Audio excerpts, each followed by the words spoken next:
What's up, guys? Welcome back to the channel. Mark here with the Better Mark. Let's get into the June 27th Major League Baseball betting card. All right, I'll give you guys four best bets. We'll break down all of these 9 games and then get you on your way with hopefully a better picture of what's going to happen today.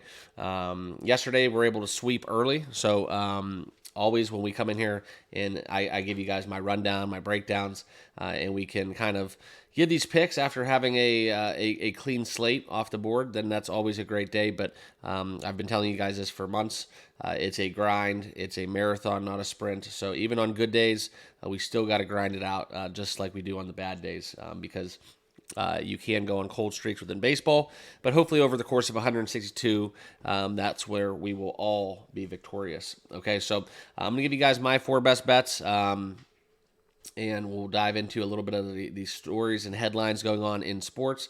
Appreciate you guys that are all subscribed to me. If you have not yet done so, please subscribe down below. It's totally free to do so. I do not charge for picks. All I ask is that you guys watch the end of the video, you hit the like button, and you check out all the cool stuff that I have to offer here that I do provide basically free of charge. So that's kind of my spiel. There's a lot of people that have been rocking with me over at Discord for quite some time. Appreciate you guys. We had a great night last night, able to put together a no-run first inning parlay. Was able to cash that for a little bit of a fun coupon there on a Wednesday night, so just had some fun too.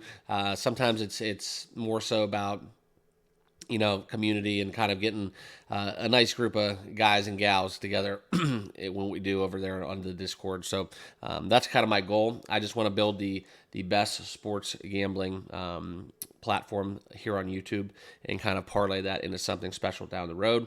But for right now, I'm just going to give you guys the picks every single day right here on the channel. So if you guys all give me a subscribe, appreciate you. And let's get into the picks. So first game out there on the card, this is where we're going to look into the odds jam. If you do not use oddsjam, make sure you guys all use my link down below in the description and my promo code TBM to sign up for your exclusive discount, because this is something I use on every one of my bets, and especially when there's like 5 minutes ago, you want to get something in and you just can't log into 5 different sites and you got to get the numbers in. OddsJam is truly invaluable. You just go on your app, boom, boom, boom. You can go whatever bet you want to make. You'll find the best odds available. Every single sports book that has an offering will show up. Check it out, though, because it's not just within the best odds. It's something important within bet tracking, arbitrage opportunity, and plus EV. And we have not even hit football season, where the fantasy side of OddsJam is really going to come into perspective. So check it out. Links down below. All right. And that first game on the card, Minnesota and Arizona. Minnesota has been one of the hottest teams in baseball as of recent. I did kind of misbelief into the Diamondbacks. I didn't play them, but I did like the Diamondbacks. I put them in a little bit of a thing towards the end of the night just for some fun. So shout out to all you guys out there that had, excuse me, had the Twins. But yesterday, that was a different day than today. 8-3 winning at Arizona, and now we see another game before they get on out of here, and the Twins taking on Jordan Montgomery and the Diamondbacks. The Twins basically destroy left-handed pitching. This is something where you look into the card, look into the money lines. The Twins at plus 112 is something very hard to pass up. Some of the betting splits, too, jump off at the page of me. From my indications, we're seeing 53% of the money, over 50%, I should say, on Minnesota, and a lot of the public is on the Diamondbacks at home, okay? For me, this is a handicap based on the Twins' recent success and how they do a left-handed against left-handed pitching. Okay, it's pretty much cut and dry. So this will be an official play that we were going to be taking the Twins on the money line at plus 112. That's something where it's not so much even just because it's a play. Sometimes you get in these spots where the value is there. And a lot of times in baseball, yes, you want to have the winning ticket, but if we do grind it out for the course of the entire season, sometimes having the value on your side more than the logic will end up being more profitable throughout the course of the season. Okay, and maybe that doesn't make sense to a lot of people, but If you keep watching enough, you'll kind of get the gist of it as we go on and on and on. All right. Next game out there are the Cubs and the Giants. We're staying away from this game in terms of a side or a total, but we will have an official play. I am going to get into the fade market. We are going to be taking Shota Imananga. If that's how you don't pronounce it, please destroy me in the comments. I apologize. But we were on him early. We were riding Shota, but as I said, back in April, May, it's something where scouting reports get out, pitchers get had. Sometimes these Japanese pitchers, they I shouldn't even say Japanese. It doesn't really matter where they're from. But if you play in a different league, whether it's the minor leagues, a foreign league, so on and so forth, and then you come over to the United States, play in the major leagues, it's something where you do see a little bit of a kind of a, oh my God, this is the best thing since sliced bread kind of phenomenon. And then next thing you know, scouting reports are out, and major league scouting reports, I can tell you firsthand, are quite extensive and detailed. And some of the charting that is done nowadays is just something out of this world in terms of analytics and kind of using something that I don't love. Okay, I'm not a big analytics guy. I'm not a big trust the numbers guy. I'm more of a field player. You have to kind of go with the flow, not just what you know. And that's just kind of my 2 cents. Sometimes analytics are great, but you get into some of these situations and high stakes playoff environments. I just don't like analytics because it doesn't factor in the biggest thing I think is relevant in sports, and that is momentum. Okay, momentum and heart, that stuff all plays a role in sports. Okay. But that's kind of where I'm at. I know I'm just kind of going on and on, but cheers to the morning. We're going to get into these picks. And a little long night last night, too. Kids these days, I have a 6-month-old, so it's always fun drinking coffee through the night and evening. All right. But the Braves and the White Sox, if I didn't tell you, I apologize. We are taking the under 17.5. Best number out there is at Caesars, plus 124. We're fading Imananga. I think I said we were fading him as an official play, but I didn't exactly tell you how. So apologies in that regard. Braves, White Sox. This one will be kind of off the board for me. I was talking about this with somebody yesterday when I was watching the White Sox game on one of my screens last night, and I was looking into kind of like this graphic where they brought up this is the worst team in baseball from a record perspective, okay? And it really just kind of grabbed my attention because it was funny to think about.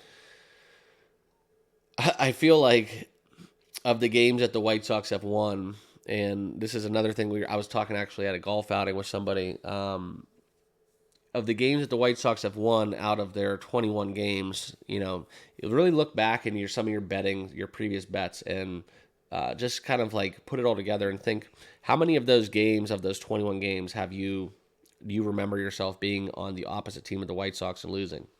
And that's one of those trends that I want to get into because when you look at these big money line underdogs or favorites for that matter, it's something worth talking about. I remember seeing a betting trend a couple years ago with Jacob deGrom for the Mets, and I think it was one where he was just pitching lights out, and it was one of the biggest money line lopsided favorites where we saw over $4. I think it was like $4.70 maybe in some books, and it just kind of like was like the all-time high. And it was some crazy betting trend where if you look all time, in when I think it was when underdogs were, when teams were like over $4 and some change as a favorite, historically they're like, it's crazy. They're like 0-7 or something to win straight up. So it was some crazy thing like that. Don't quote me on that, but basically what I'm getting at is, so when you see these big favorites, money line favorites, sometimes it's best to leave them out of your mix if you're looking down that road. But that's just a crazy phenomenon when they're like way over $4. It's just a trend that dates back a couple years. So wanted to pass that along. I know that a lot of you guys might kind of just come here for the picks, but I like to give a little bit of side chatter as well. But let's get back into it. Like I said, no play within the Braves and White Sox, although I do lean towards taking the under 8 in that game. Okay, next game out is Miami and Philadelphia. Okay, we are going to have this in some form or fashion, but not in just kind of like a standard pick official play. So we'll get into that a little bit later. We do have the likes of Zach Wheeler on the bump going against Trevor Rogers. A lot of people are kind of favoring taking the under. Myself personally, Zach Wheeler, 9-4 in the season, 2.73 ERA. I would not be surprised if he gives up 2 or 3 today to the Marlins, and conversely, if this Phillies lineup is able to get to a 1-8 Trevor Rogers with a tick below 5 ERA, Philadelphia hits lefties very well. I could see this game being on the over side. So if I was going to bet this, I would go a little contrarian. Okay. And I would take the over in this contest as an official play, but no bet in that form or fashion. Rangers, Orioles, okay, this is where we look into kind of how we are going to take the Philadelphia Phillies, but John Gray going against Corbin Burns. I'm going to trust the Orioles here with their ace on the mound. Some of their storylines coming out of Baltimore. That was a really great Series 2 intra-week within the Orioles and the Indians. Indians took 2 of 3, obviously. But that's kind of where we're at, where we look at the best team in baseball and the Baltimore Orioles. Great storyline coming out of that with the major league debut of John Kenzie Noel. Huge mammoth of a man, 22 years old, going to be one of the better power hitters in the league, but we'll wait till that scouting report kind of hits home and he starts having to get thrown off speed, so on and so forth, right? But we looking at a game, and it's something where, the arms got depleted a little bit, so will this trickle into tonight's contest for both of these clubs? Time will tell, but they definitely kind of previewed what we could be seeing out of the American League playoffs when we get into that later on in September, okay? But that's where we look into this game. I'm going to trust the ace with Corbin Burns. I'm going to take him with Zach Wheeler in the Phillies. So it will be a 2-team moneyline parlay. Love the value, minus 108, basically almost even money. This is going to be a great 2-team moneyline parlay. Sometimes, I don't like to do this, but we can roll chalk here in this situation. If you give me 2 aces, especially when we're looking at these guys at home against teams that I think they have a clear advantage against at even money, I think this one jumps off at the page as me as a striking point. So that will be an official play, but not necessarily going to pick by itself. So if you count this one, it will be actually 5 official plays on the day. All right, but we will be taking Phillies, Orioles, moneyline parlay, box that up into a 2-team banger, minus 109. All right, and I'm locking that one in. All right. Next game, the Yankees and Blue Jays. I see runs in this. Carlos Rodon, slight overpayment. Jose Barrios, same thing going for him. I think it's something where the Yankees are going to get to him as well. The Blue Jays have been hitting the ball. I like this game in terms of the over. We're outside of Yankee Stadium, but I still like this game to fly over the total. It's over 8. I think that's a little bit low. I think this game should be at least 8.5. I think if you can find an 8 out there, there's some value. So I did take the over 8 in this matchup. I know the Yankees lineup's a little banged up, and some of their players are trying to get more at bats, so they're shifting them up to the top of the lineup. They're trying to get them more, see more pitches to get their feel back. But nonetheless, I like hitting off Jose Barrios, so I will take the over. I think that we get a little 5-4 game at minimum here. So it would be Yankees and the over for me. Okay, official play on the over. Reds, Cardinals. This is Andrew Abbott, Miles Mikolas. Cardinals have been hot. Can't deny that. They're now over 500. Divisional game. Miles Mikolas, usually a fade for us, but he has been kind of pitching somewhat decent. This is going to be a very interesting game. I view this as a dead coin flip. The Reds at plus 120. You can look at that market, but I think the value is taking the Cardinals at home with how they're playing at a minus 119 price on the money line. So that would be how I play it. It's not going to make my card, but you're welcome to do with that whatever you would like to do with this game. Just giving you guys my lean would be on the Cardinals at home. All right. Next two games and the two final games we're going to get into. All right.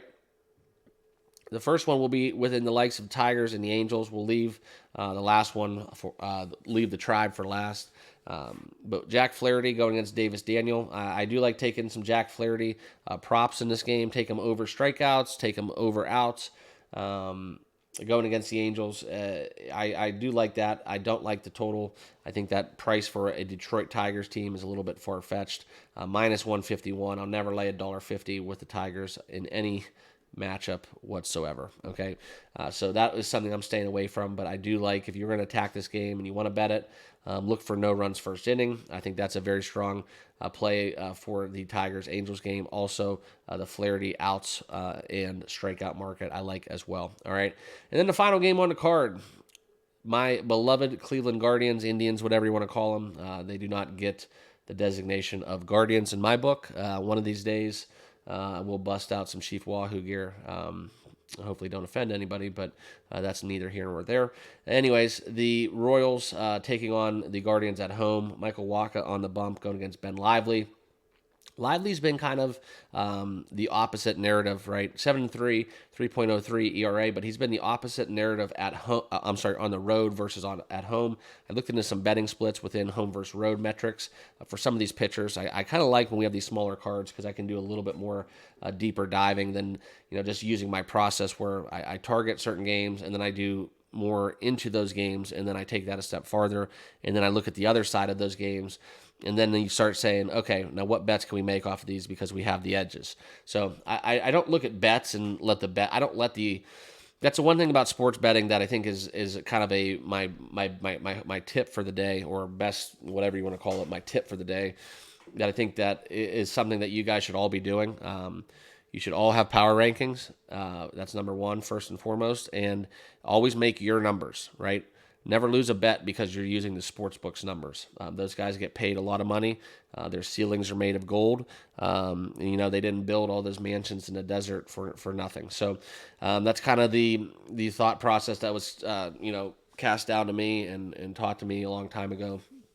So it doesn't matter what the sport, right? It doesn't matter what the sport. If I'm playing my football bets, and I think the Giants are 8 points better than the New York Jets, and I'm just throwing it out there. That's obviously very hypothetical, but and I can get the Giants -7, then that gives me a 1 point value. You have to look at it from that perspective too. That's what I mean by power rankings. Don't look at these numbers and odds and just say, oh my God, the Yankees are -300 against the Toronto Blue Jays. They must win the game. They must win the game. They're -300. That's the number set forth to get equal betting on both sides so that the sports books don't lose the middle. That's kind of how it works. And the way it works for us is we make our numbers, and that's where it comes into play being a handicapper. You make your numbers. You don't look at online stuff. You don't look at things like that. You look at the games. You look at what your eyes are telling you and use the numbers to guide you and be tiebreakers in between the lines. But you should be able to watch a game and watch as many games as possible. Okay, read as many things as possible within clubhouses, stuff like that. That's all good stuff. More so than looking into X pitcher had 17.6 strikeouts, so he must get 17 strikeouts next. That's not how it works. So tip of the day. Make your numbers and then look at the odds, then attack the bets. Have that process, follow the order.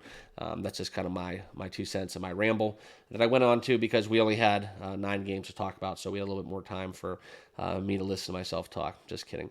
But anyways, like I said, that's how I'll play the Tigers-Angels game. And then the final bet of the day will be the Cleveland-Kansas City over, which that's kind of what I was alluding to earlier. We are going to take the over in a spot. I don't like Ben Lively on the road. I think that when these two clubs play each other, Kansas City, I know they've been kind of on a cold streak scoring, but this is something where I like the Indians in this spot. I like the Indians a lot, but I don't want to take them in a hitter-friendly ballpark such as Kansas City. I just think it's something we're off a loss. Cleveland is going to win this game, but I also see it like if Cleveland wins a game, this is kind of why I'm taking the over. Cleveland wins a game. I think they're going to score at least 5 runs. So you can take the team total if you want. That might be a better bet if you're into that kind of stuff. But I think that if Cleveland was going to win this game, Lively's going to give up a few, so I think that we get to at least a 5-4 spot. So give me the over 8.5 in this contest, minus 110, with always the potential for the Tribe to bust out and kind of set the tone against a divisional foe here in Kansas City. So that'll wrap it up. That is my official plays, my best bets, and a lot of my chatter along the way. I appreciate you guys all rocking with me here on the channel. If you have not yet subscribed, please do so down below. Smash that like button as well, and feel free to hop on over to Discord. If you do want to become a channel member, awesome. Channel member link is down below in the description as well. And please remember to check out oddsjam as well. All right, but this is my quick recap of my best bets. We will do Minnesota plus 112, Yankees Blue Jays over 8, Cleveland over 8.5, Shota under 17.5 outs at plus money, and a Phillies Oriole money line parlay, which I probably will juice that one up a little bit and make that a multi-unit play. But just something where I find this be a little bit of a value play on this Thursday. So excited for this evening. A lot of good games. I'm going to probably be tuned into the presidential debate a little bit more so.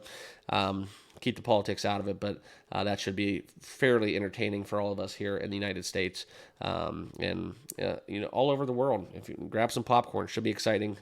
So appreciate you guys. Subscribe down below. Thanks for watching. We'll see you guys all tomorrow. Cheers.